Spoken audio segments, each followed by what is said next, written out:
হত্যার নাটক সাজিয়ে আর্জেন্টিনা পালিয়ে গিয়েছিলেন অ্যাডলফ হিটলার। জার্মান স্বৈরশাসকের মৃত্যু নিয়ে প্রচলিত নানা ষড়যন্ত্র তত্ত্বকে নতুন করে উস্কে দিলেন সিআইএর এক সাবেক এজেন্ট। তার দাবি, দ্বিতীয় বিশ্বযুদ্ধের পরও হিটলারের জীবিত থাকার প্রমাণ জোরালো হচ্ছে ক্রমেই। বব বেয়ার নামের ওই এজেন্টের বিশ্বাস, সে সময় আর্জেন্টিনায় পালিয়ে যাওয়া নাৎসি সদস্যদের সব গোপন নথি প্রকাশ করলেই বেরিয়ে আসবে চাঞ্চল্যকর বহু তথ্য।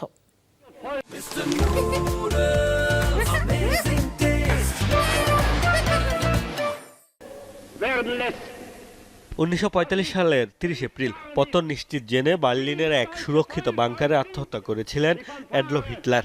আংশিক পুড়ে যাওয়া মরদেহ সমাহিত করা হয় খুব গোপনে। পরে আবার তা উত্তোলন করে পরীক্ষা নিরীক্ষার পর এই স্বৈরশাসকের মৃত্যু নিশ্চিত করেছিল তৎকালীন সোভিয়েত ইউনিয়ন কর্তৃপক্ষ।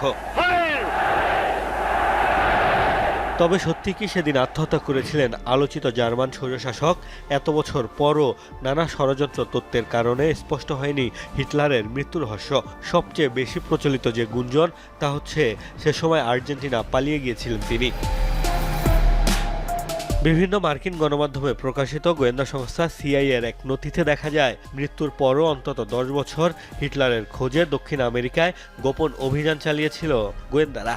অর্থাৎ তার মৃত্যু নিয়ে সংশয় ছিল খোদ যুক্তরাষ্ট্রেরও। এছাড়া বিভিন্ন সময় হিটলারের মৃত্যু নিয়ে সন্দেহ প্রকাশ করেছেন আরও অনেকেই। আত্মহত্যা নাটক সাজিয়ে হিটলারের পালিয়ে যাওয়ার গুঞ্জন আরও একবার নতুন করে উস্কে দিলেন সিআইএর সাবেক এজেন্ট বব বেয়ার। তার দাবি, হিটলারের পালিয়ে যাওয়ার পক্ষে জোরালো তথ্য প্রমাণ রয়েছে।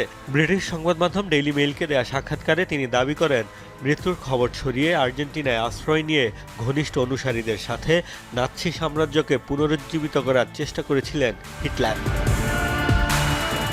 ধারণা করা হয়, দ্বিতীয় বিশ্বযুদ্ধের পর 5000-এর বেশি নাৎসি সদস্য আশ্রয় নিয়েছিল আর্জেন্টিনায়।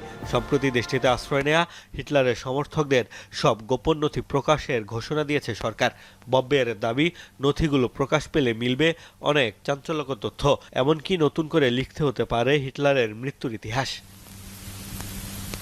মোস্তফা